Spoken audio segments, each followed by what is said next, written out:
All right. So everybody listening, if you're listening to us on one of the 20 radio stations, we greatly appreciate that. Again, tell your family, your friends, whatever radio station, since there's 20, we won't go down the list, but we do appreciate that. Hope that you tell your family and friends about these talks that we do with different people of all walks of life that are doing stuff to improve our nation, improve the world. If you're listening to us on the podcast, thanks so much. Please like, subscribe, share, whatever it may be. Just we're trying to get this out as much as possible. Got a lot of great interviews coming up, and this is going to be a good one. Something that I'm sure everybody listening should be interested in is how to get our voting systems under control. We saw what happened in 2020. We saw what happened in 2000 in the state of Florida and many other elections, Arizona, if we want to go to that one, 2022. I'm not going to go down the list for all the elections that have had issues, but regardless of that, we have to get voting issues under control in this country. And again, we're going to be talking about that today with John Rogers. It's Redo Voting Systems. Definitely check it out. New thing going on. He's been working on that with his partner, Brian, for quite a couple of years now. And they're trying to, again, establish some good voting systems so we can get this under control. John, thanks so much. Sorry I rambled, but we'll move forward with that. No worries, Rob. Thank you so much for having me. So I'm in the state of Florida. We've had our trouble with voting, mostly in the past. Thank God for that. And the president seems like we've been doing pretty well as far as in 2020, 2022. But I want you to tell the viewers a little bit about Redo Voting, how it came about, and what your mission is. Okay, happy to do that. A couple of years ago, my friend Brian called me one night, and he said that he wanted to start a consulting firm. And so over the weekends and at nights, we started working on compliance models and pricing models and decision-making templates and this type of thing. And then we started kind of squirreling around for something that we were going to consult on. We kept coming back to the same issue over and over again. And that issue was contention over the existing election systems. So we figured this is a good thing to sink our teeth into. So we started working on our very own approach to solving election problems. And like pretty much everybody else out there, we started with the idea of a telephone application. We said, okay, everybody has a telephone. People can vote from their phones. We can put together security protocols. Everything's going to be great. So we started talking to people. We did a couple of radio interviews. We got a really good user interface put together and security protocols that we couldn't figure out a way to get around. So we started kind of shopping it around a little bit. But after, I don't know, 3 or 4 weeks of doing this, we came to the very disappointing realization that because telephone applications are distributed through third-party distributors, they can never be completely secure. So no matter what we did with them, if somebody else had the application as a pass-through before it went out to the people, there was no way we could possibly guarantee it. So we said, well, that was a lot of work for nothing. So we kind of tossed that idea aside. So before we got into the next phase of this, we decided that we needed to properly frame the problem. Now, regardless of how any election turns out, half the people are going to be upset about it. It really became, well, the truth is, it's been an issue since the country was formed. But it really became a huge issue in the year 2000 because after the election was over with, people were upset enough about how it was resolved. It didn't really matter how it turned out because one side was going to be upset, the other side was not going to be upset. As a result of the election in 2000, HAVA 2002 came about to completely get rid of optical scan voting machines. And so that's when we started in with the electronic recording machines. And that has created all kinds of controversy with every single election that has come out. Now, every election, somebody screams fraud. And who screams fraud depends on who wins the election. If you're winning elections, you're happy with the election system. If you're not winning elections, you're unhappy with the election system. And claiming that the other side cheated, first of all, means that your ideas aren't messed up. The problem is the system, and you can use that as an opportunity to fundraise. So it's a very low risk, very high reward strategy. So what we decided we had to deal with is not problems with election integrity, because frankly, there is no definitive way to prove one way or the other. What we had to do was deal with the perception of election integrity problems. And so that took us to a place where we approached it from accessibility, security, and transparency as the three primary motivators. And so that's how we came up with redo voting. I want to go into this because even going back to 2020, and not even the presidential election, going back to the Democratic primaries of what happened there with, I know you just brought up the application in Iowa that, and I studied this because I'm a political junkie, but Bernie Sanders was winning. Pete Buttigieg ended up doing the tie there.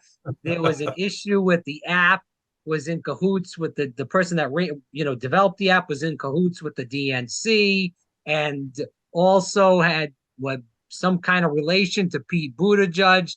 I mean, it's just a joke. I mean, that's just how those people act at the DNC. But regardless of that, my question to you is, just to go a little bit deeper into this, is, and you can correct me if I'm wrong, with optical scan, is that the ballot? Like, I vote in Palm Beach County, Florida. We just filled the line in, and then you put it into the machine and it records it. Before Yes. that, obviously, you go back to, 2000 with the punch card and the hanging Right. chads and all that other jazz with that. I thought the optical scan was pretty decent compared to D-Bolt and all these machines. They got to be online and all this hacking stuff going on. I just want you to go a little bit more in depth about those issues that it seemed like optical scan was way better than D-Bolt and all these electronic voting machine companies. I wouldn't argue that.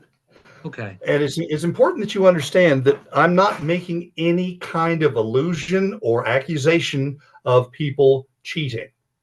Because frankly, when it comes to redo voting, that's completely irrelevant. But I will tell you what the issues are here. The issues are when there is a break in visibility, a break in chain of custody, nobody can fully account for what happens during that break. If you fill out your ballot card and you stick it into the scanner, it comes back and says, yeah, we scanned it. You don't know what it scanned. I'm not saying that what it scanned was wrong. I'm saying that you don't know, because receipt comes back, just tells you that you voted. It doesn't lay out what your choices were. Now, there are some states where it's illegal to lay out what your choices are, and that makes sense, because if they can lay out what your choices are and someone has paid you to vote for somebody, you just show it to them, you get your money. It facilitates crime ancillary to the election system. So that's another issue that has to be dealt with. But anytime that you're dealing with a portion of the process that can't be seen, you're going to generate this concern, whether it's valid or not. Dominion machines have taken a lot of heat because Dominion machines, at least in part, run on proprietary code. And that's their intellectual property. So they're not going to just, here, look at our code. So that's not to say that Dominion machines were tampered with. It's to say that there's a portion of the process that can't be seen. I believe this is 100% factual. A couple years back, I believe it was 18, and I could be wrong on that year. It might have been 19. They had some kind of voting expo. I believe it was in Las Vegas. I could be wrong on that, but I know the facts are right that this girl came in 14, 15 years old, and she was going right through the machines, and she was hacking in and changing votes and all kinds of doing crazy stuff. So, I'm sure you've heard of this issue. So Yes. we're saying that these systems in every state in the country are hackable. And whether it's a girl that's 14 years old that can go and do it, or some person in a different country, Iran or Russia, or wherever it may be, could do it themselves also. If there's 14-year-old kids doing it. Okay. Well, theoretically, this is true. Now, whether or not the demonstration that took place with this 14-year-old girl is valid or not, the side that wants it to be true is going to jump all over it and ignore any kind of evidence that suggests that it isn't true. And the side that doesn't want it to be true is going to dismiss any evidence that comes up.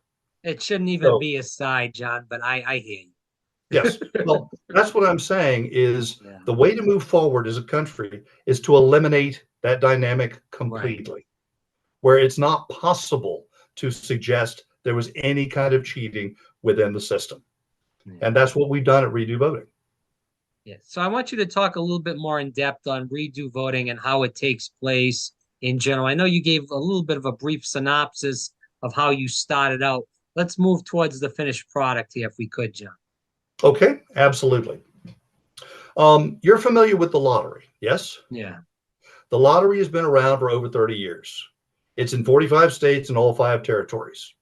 Mhm. Billions of dollars pass through that system every month. In the 30 years they've been doing scratch-off lottery, it has never been hacked. It's not possible to hack a scratch-off lottery. The tickets are produced in a highly secure facility, and distribution is controlled. Lottery tickets have to be activated before they can be sold. So if you find a packet of lottery tickets on the side of the road and you scratch them all off, that's not going to help you because those tickets are not yet in the system. So as secure systems go, a lottery ticket is a trusted document. So that's where we started. We were having a conversation about how we could deliver electronic receipts without sending them over email. And somebody said, well, what about QR codes? You can just take your QR code, scan it. It will take you to a PDF of your ballot receipt, and you can just print it out, easy peasy. Well, that got one of our guys thinking. This guy used to be a chief architect for one of the gaming companies. And one of the sideline things that they did at this game company was they produced lottery tickets. So his wheels started turning. We said, okay, if we use a trusted document for access to a system, the only people who can get into that system are the people who have those trusted documents. So what we have is a ballot, right? And this ballot consists of a series of QR codes with scratch-off material over them, 17 layers of latex, so no one will have ever seen them. All of these are produced within the secure facility that does the lottery tickets. So to get your ballot, and this is just an example because they can be distributed through any distribution process the state likes. But for the sake of argument, let's say we're distributing them through the same network as lottery tickets. Because we just came off a Powerball where it was nearly $2 billion. I guarantee you, everybody in the country knows where to get a lottery ticket. So anyway, you would I go don't in. play, but I agree. Everybody knows. You would Go go ahead. into the gas station or Right. we'll use gas station for example, and you'd say, "Hi, I need to pick up my ballot." They say, "Okay, I need to see your identification." Now, the identification depends on the state. If the state requires, for instance, a utility bill to register, you would go in and you would register. You show your utility bill. You're on the voter roll, and there would be a barcode assigned to your identity on that voter roll. Every day leading up to the election, a new set of the voter roll would be sent out to each gas station. So you find it on there. You take your scanner, and you would scan the barcode next to the name on the voter roll, and then you would scratch off the barcode in the lower left-hand corner of the ballot and scan that. So now that particular ballot is paired with that particular registered voter. So the voter takes the ballot home. If the voter loses the ballot, no problem. All he has to do is go and get another one, scan it again. The first one is rendered useless, and now the second one is the live ballot. All you need to vote securely is an internet-capable, camera-enabled device. It doesn't even have to be your device. It doesn't have to be registered to you in any way because the program is browser-based. It just has to be internet-capable.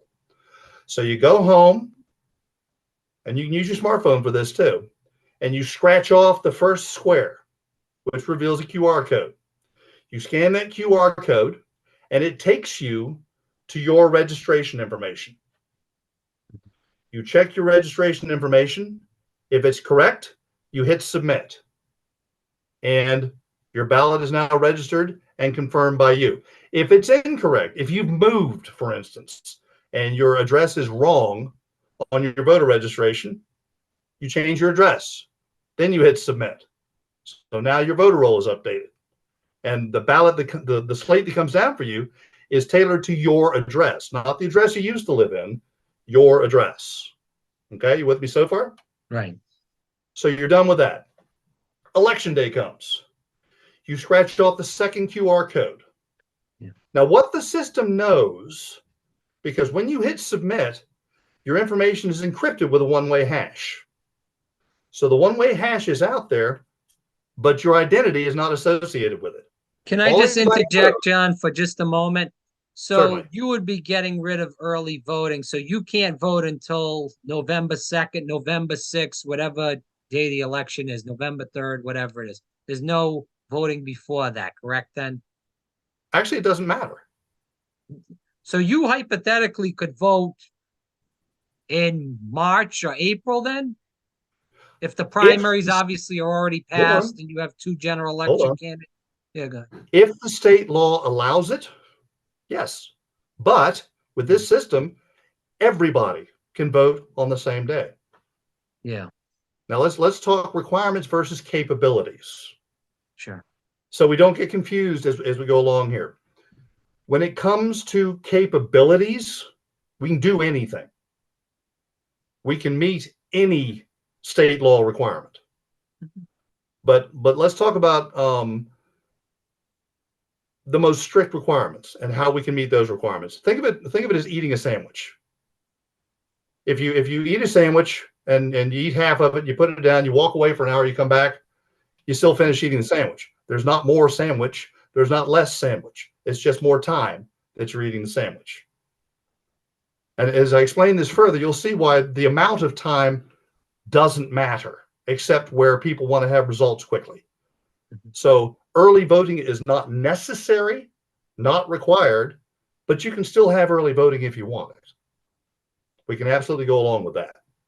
So at whatever point early voting starts or the day of the election, during the hours of the election, you scratch off the second square, which reveals another QR code. Now remember that your registration has already been encrypted with a one-way hash, which means it can't be reverse encrypted unless you get a collision. And the chances of that are the same as guessing the size of a ball on the first try when the size is somewhere between an atom and the sun.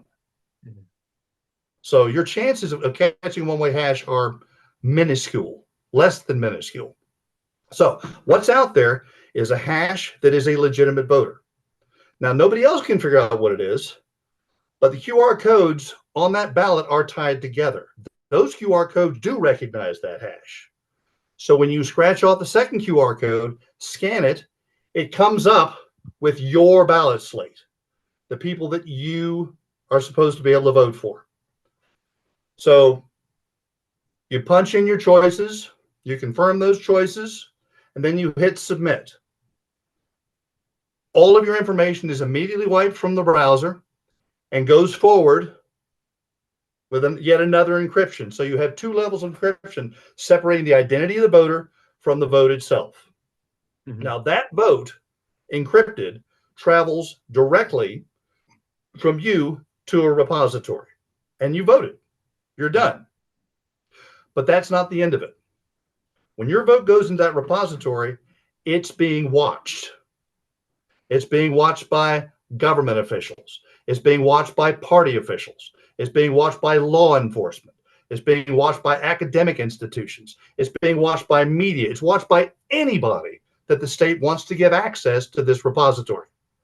The only thing to watch is the votes come in, but they don't come out because they're all completely encrypted.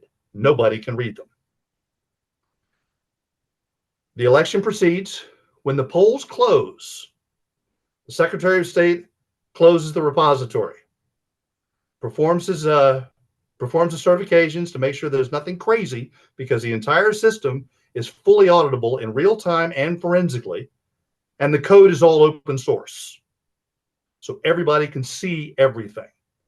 He does all of his certifications while the repository is closed and before the Secretary of State completes his certifications of everything. People can download those files themselves. They're encrypted files.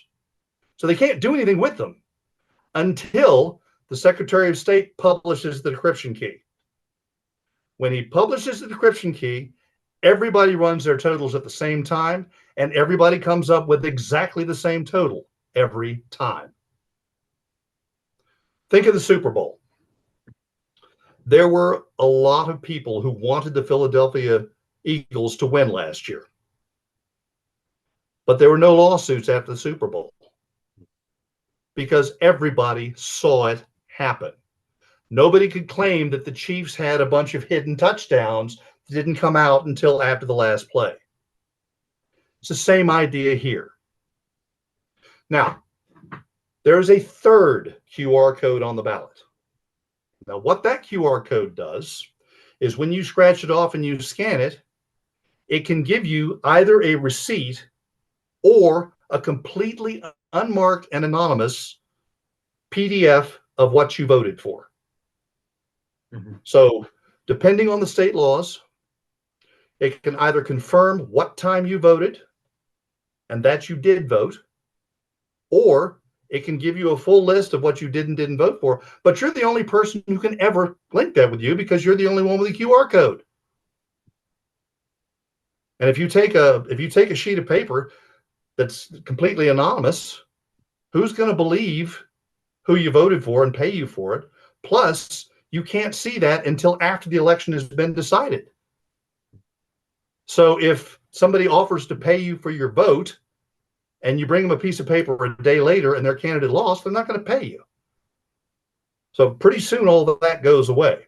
The other thing is, because it's completely transparent, because it's completely accurate, completely auditable, with a 100% chain of custody, post-election lawsuits disappear. Yeah. Post-election violence disappears. Post-election violence becomes simply criminal activity. It's not First Amendment speech rights. It's criminal activity because the whole system is mathematically proven.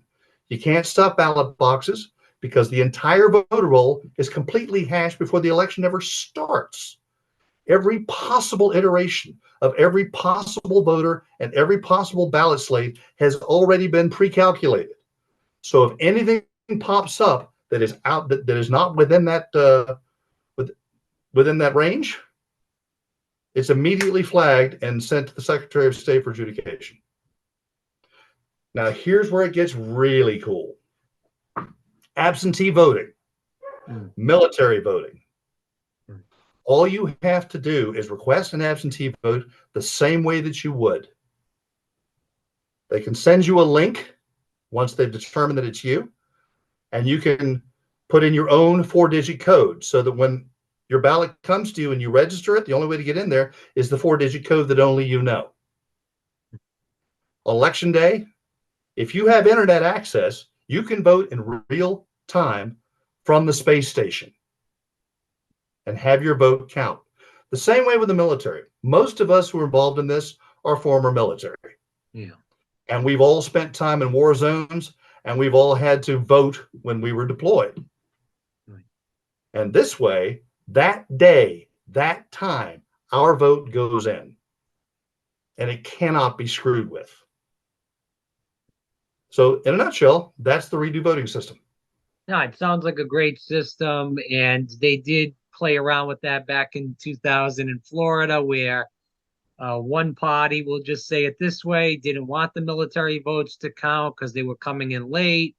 The other party was trying to push that. Obviously, that was a whole back and forth saga. We won't relive all that. My question is, though, John, is, listen, my parents are in their 70s. They're not technology savvy.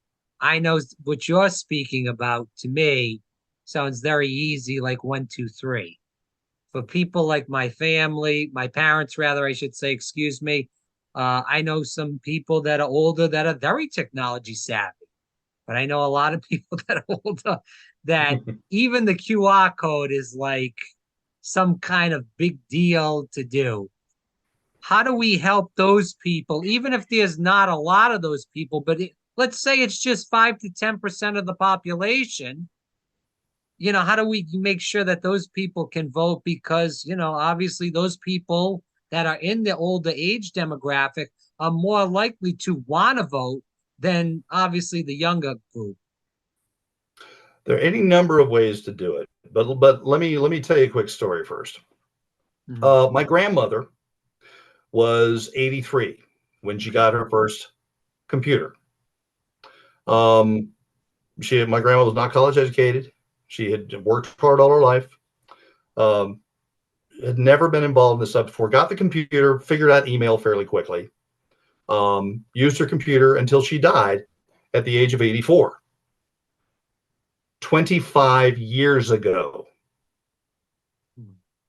So if somebody wants to try to tell me that a 70-year-old can't use a computer, computers were regularly in people's houses 25 years ago. So what was wrong with them when they were 50? Well, there's a lot of people that don't want to take initiative in many things in life. Well, these are the Never same mind people who voting. wouldn't No, I vote anyway, agree. but I do have an answer for you. But go ahead. This greatly reduces the need for polling stations. That Right. doesn't mean that polling stations have to go away. For a nursing home, all the money that you're saving on not doing all that other nonsense can be directed toward establishing teams, half Democrat, half Republican, who go to nursing homes and assist people in their voting. Yeah. So both parties are represented. There's no silly nonsense. And all of this is already on the radar, because the other thing is this system is it's geofenced. So if you have somebody who somehow managed to get a stack of ballots, which is not possible, but I'll address it anyway, gets a stack of ballots and just starts dinging through and voting, that pops up on the geofence, and we can immediately notify local law enforcement. They can come find out what's going on. But how would that even happen? I know you said it wouldn't happen. That wouldn't, It can't happen, but that's a question we because get. because you would have to have many people's IDs. That's Mhm. unless you're working rather, excuse me, in the DMV or something. I don't even think that could even be possible. But Yeah, yeah, it's not possible, but people bring it up anyway. okay. So I figured I would go ahead and address it. But yeah, it can't happen. The other thing that we do, we are partnered with an organization that keeps a very, very low profile. But what they do is they clean, parse, and structure election data and sell it back to the states after the election is over. Working with them, we have developed a protocol for completely vetting voter rolls. Now, I don't know how technologically savvy you are, but you don't have to be real savvy to know garbage in, garbage out. Yeah. If the Right. voter roll is all messed up, the election's going to be all messed up. So we can clean the voter rolls completely before the election ever starts. We hash the clean voter roll. Getting in is nearly impossible. The system itself doesn't require a password. It doesn't have heavy security. It's not the page that's secure. It's the transmissions themselves. The transactions have the encryption on them. The same as you don't have to hand out lottery tickets from Fort Knox. Right. Does So I that want make to sense? ask you, yeah, I want to, yeah, it does make sense. And I think it's a great system. That's why I wanted to have you on. Again, John Rogers, it's redovoting.com. I think everybody should check this out. I want to end with the last few questions as far as that goes. How much is the state going to have to pay for the software if they do put this into effect? Well, that's another really, really cool thing here. Okay. We're not charging for the software. Oh, wow. We're charging for the ballots themselves. That means that they don't have to go through a whole bunch of appropriations. There's already a system in place for buying lottery tickets. All they have to do is plus up that particular account. So it's not complicated at all. It's very easily tracked. There is an enormous amount of data coming out talking about the rising costs of elections. The number that is accepted and being passed around in DC right now is $53 billion over the next 10 years. That's $5.3 billion a year for elections. Now, if you break that down by the number of voters who are out there registered and able to vote, that's about $22 per voter. If you break that down to the number of voters who actually vote, it's closer to $47 per voter. Now, let me caveat that by saying that the people who put these numbers together are people who really want more election funding.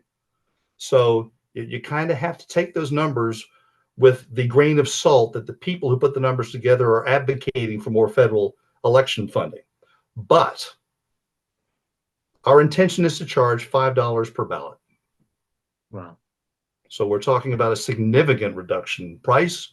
We're talking about a significant simplification of the system itself. We're talking about a streamlining of simple technology that anyone can understand, and a completely transparent system that is fully accessible, which is the argument of one side, and fully secure, which is the argument of the other, and transparency, which is the argument of both sides.